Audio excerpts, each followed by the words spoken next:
мы не первый год, уже несколько лет подряд участвуем. Значит, территория принятия, значит, оно увеличивается. Значит, в прошлом году и на Дальнем Востоке, значит, наша группа была.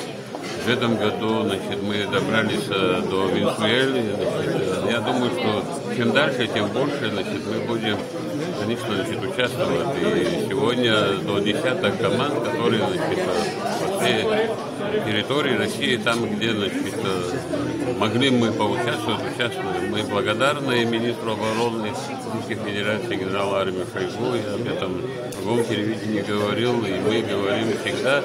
Мы определились для себя и давно, значит, и были в этом направлении определены, и в дальнейшем мы всегда с Россией, с российской армией, мы всегда в контакте, братские отношения, мы в это верим, и спасибо и России, и армии. Хорошо, спасибо вам огромное, спасибо.